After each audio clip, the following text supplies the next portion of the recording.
¿Qué tal están todos? Espero estén teniendo un gran día lleno de muchas bendiciones y energía positiva. Yo soy Emil Klein y empezamos con el monólogo.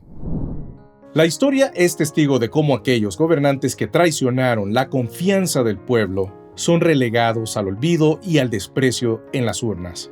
La historia, mi querido público, es un relato imparcial de los acontecimientos que moldean nuestras sociedades. A lo largo de los siglos, ha sido testigo de cómo los gobernantes que traicionaron la confianza del pueblo han sufrido un destino inexorable: ser relegados al olvido y al desprecio en las urnas. Imaginen por un momento a aquellos líderes que alguna vez fueron adorados y aclamados, con promesas de cambio, progreso y un futuro brillante. Se alzaron al poder con la esperanza de un futuro mejor. Sin embargo, a medida que el tiempo avanzaba, sus verdaderas intenciones se revelaron. Utilizaron su posición para enriquecerse, para afianzar su poder personal y para ignorar las necesidades y deseos de aquellos a quienes juraron servir. La traición a la confianza del pueblo es un pecado político imperdonable. Aquellos gobernantes que pusieron sus propios intereses por encima de los del pueblo fueron condenados al ostracismo en las páginas de la historia. La memoria colectiva no olvida fácilmente, y los errores y abusos cometidos por aquellos en el poder no se borran con el simple paso del tiempo. En las urnas, el pueblo tiene el poder de levantar o derribar a sus líderes. Es a través del voto, ese instrumento sagrado de la democracia, que el pueblo puede expresar su descontento, su repudio y su deseo de un cambio real. Los gobernantes que traicionaron la confianza del pueblo aprenden de manera cruel y contundente que el poder efímero que alguna vez poseyeron no puede subsistir sin el respaldo y el apoyo genuino de aquellos a quienes gobiernan.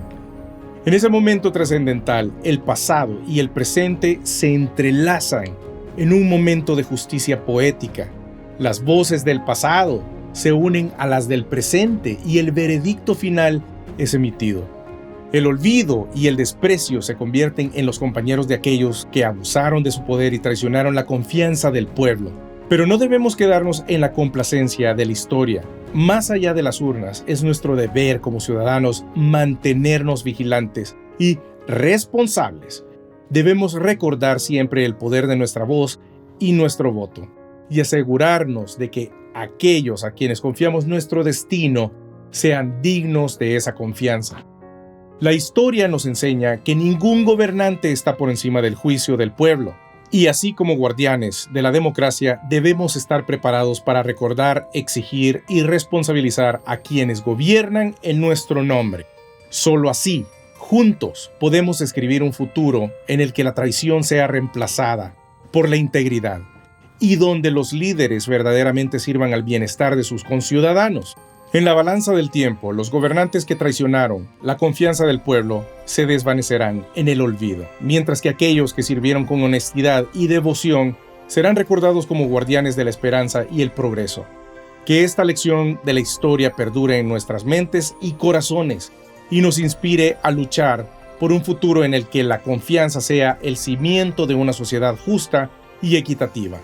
Ahora bien, estamos a 8 meses de las elecciones y parece que la oposición está desesperada por mantener la poca representatividad que tiene en la Asamblea Legislativa, aunque ya no se oye mucho de ellos, por no decir que ya no se oye nada de los de la esquina. Como mucho, seguimos oyendo las mismas cosas como disco rayado, libérenlos ya, pero ni siquiera eso. ¿No se han dado cuenta que hoy que han destapado la alianza de corruptos, se han olvidado de los que han sido apresados injustamente? Es que, lastimosamente, quienes fueron apresados arbitrariamente deben entender que solamente son propaganda para los políticos. Hoy que las cosas se están intensificando, y me refiero a que Nayib Bukele ha prometido construir la cárcel de los corruptos, todos los corruptos están corriendo por sus vidas. Estos inútiles están conscientes que han robado, que en alguna ocasión abusaron de su poder y escondieron las cosas, incluyendo los finiquitos de la Corte de Cuentas que han sido un secreto a voces y un chiste en la política. Es que ya me los imagino diciendo: Señores, vamos a tener que pausar el show mediático de los que han apresado arbitrariamente para empezar a atacar a nuestro favor y protegernos. Ante todo, tenemos que comprar los boletos de avión para que no nos metan presos.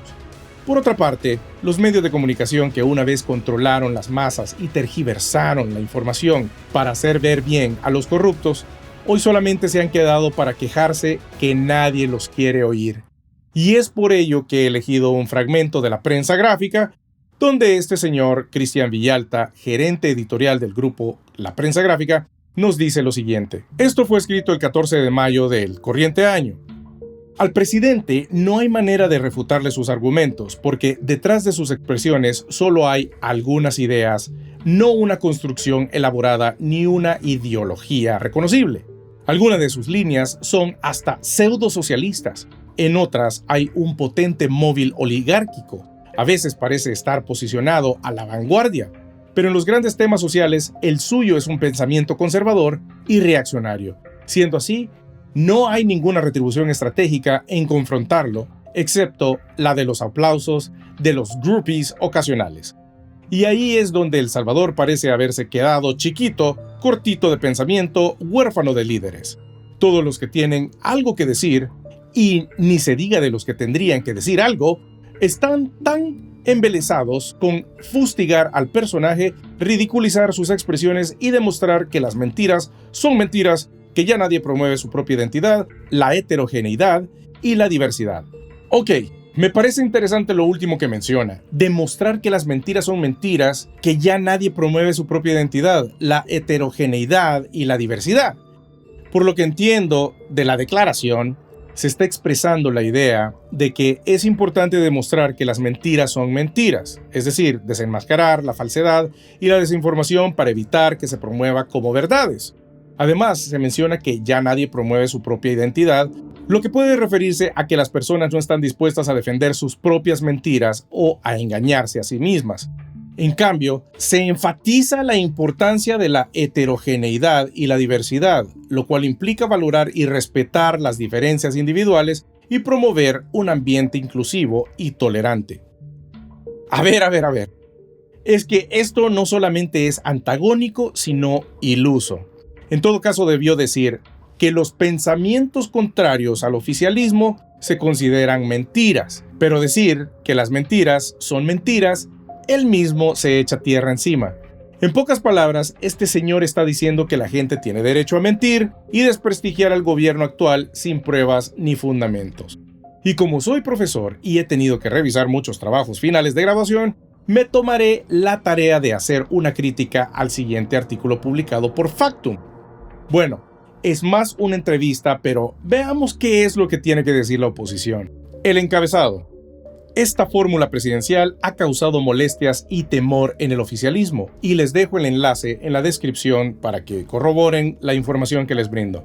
Y como no me gusta la forma en que escriben los de Factum, por ser demasiado redundantes y tener poca sintaxis, les daré el resumen de lo que dicen. En resumen, a 8 meses de las elecciones presidenciales y legislativas en El Salvador, hay conversaciones entre diferentes partidos de oposición y organizaciones de la sociedad civil para formar una posible coalición. Sumar, un movimiento cívico y plural, ha liderado estas conversaciones con el objetivo de unificar las preocupaciones y demandas de diversos actores sociales en una agenda mínima ciudadana. Si bien la conversación no comenzó enfocada en una candidatura presidencial, a lo largo del tiempo se ha llegado a la conclusión de que se necesita una alternativa democrática en las elecciones del 2024. En ese sentido, Sumar ha buscado una fórmula ciudadana que represente estas demandas y expectativas.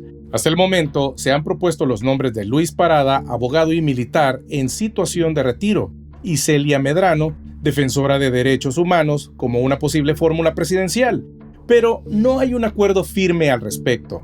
La intención de Sumar y los actores políticos involucrados es presentar una alternativa ciudadana y democrática frente a la actual crisis democrática en El Salvador. No buscan solo arrebatar la presidencia, sino también acortar la distancia legislativa y promover un cambio político que refleje las inquietudes de la sociedad en general. La reacción del oficialismo ante estas propuestas han sido hostil y agresiva, lo cual evidencia su temor ante una posible competencia significativa en las elecciones. Sumar reconoce que los partidos políticos tradicionales representan a los ciudadanos que tienen intereses y demandas y expectativas específicas. Aunque se reconoce la historia y las críticas hacia estos partidos, Sumar entiende que el desafío actual es común y que no se puede dejar a nadie afuera de la conversación por diferencias ideológicas obsoletas. Por lo tanto, Sumar está dispuesto a dialogar y trabajar con todos los partidos de vocación democrática, oiga esto, incluidos aquellos que en el pasado hayan cooptado instituciones o incurrido en prácticas corruptas.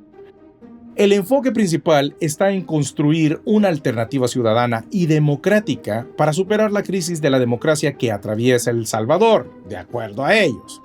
Pero la primera pregunta es, ¿qué demonios es Sumar? Usted puede buscar en internet y no va a encontrar si es un acrónimo, un pinche nombre o qué. Solamente dicen que es un movimiento ciudadano. Es que desde su nombre todo es una mentira. Y si no lo quiere ver como mentira, pues una falsedad. ¿Acaso están ocultando algo? ¿Y por qué diantres están dispuestos a trabajar con gente corrupta? Movimiento ciudadano es un eufemismo para decir un conglomerado y aglomerado de gentuza que financiaban a ladrones de cuello blanco. Desde ya le digo a la oposición, el término movimiento ciudadano está muy usado y es nada más que un cliché. Y uno muy patético, por cierto. Eso nos dice mucho de este movimiento. Pero continuando con el artículo, Sumar reconoce la importancia que las elecciones sean libres, justas y vigiladas por un árbitro electoral independiente. Han observado con preocupación cómo las reglas y condiciones electorales parecen inclinarse a favor del oficialismo. A pesar de ello, Sumar defiende el derecho ciudadano a participar en las elecciones del 2024. Sumar enfatiza que no son ellos quienes harán trampa, algo que nadie más que ellos han señalado, por supuesto, sino que están exigiendo que se respeten las condiciones para elecciones equitativas. Consideran que aquellos que intentan modificar las reglas y buscan la reelección a pesar de las prohibiciones constitucionales son los que ponen en peligro la legitimidad de las elecciones. Sumar también denuncia el uso de recursos estatales por parte del oficialismo para atacar a la oposición y la ciudadanía, y considera importante exponer cualquier eventual fraude electoral. Sumar reconoce que existe un escenario de asimetría en el cual el oficialismo ha utilizado ilegítimamente los recursos del Estado para colocarse en una posición de ventaja. Se han observado acciones como el llamado a votar por el partido oficial en el día de las elecciones por parte del presidente, a pesar que la ley electoral lo prohíbe, sin que haya habido consecuencias por ello. A ver, ¿cómo puede pasar eso si las elecciones aún no se llevan a cabo? En ese sentido, Sumar reconoce la posibilidad de sabotaje a las candidaturas de los partidos de oposición, así como la influencia del Ejecutivo sobre la autoridad electoral. También se ha observado una campaña adelantada del oficialismo y la inacción de la autoridad electoral ante esta situación. Por lo tanto, se reconoce que existe la posibilidad de irregularidades y se está atento a ello. Y aquí viene mi crítica constructiva. La información proporcionada es en su mayoría descriptiva y no ofrece un análisis crítico profundo de la situación política en El Salvador. Si bien se mencionan algunos aspectos relevantes como las conversaciones entre los partidos de oposición y la intención de Sumar, de presentar una alternativa democrática, la información carece de un análisis detallado sobre las implicaciones políticas, los desafíos y las posibles limitaciones de dicha coalición. Además, se presentan afirmaciones sin ofrecer pruebas o evidencias para respaldarlas, como la afirmación de que el oficialismo utiliza ilegítimamente los recursos del Estado para obtener una ventaja, o que hay una campaña adelantada del oficialismo. Estas afirmaciones necesitarían ser respaldadas con datos concretos para que tenga validez y credibilidad.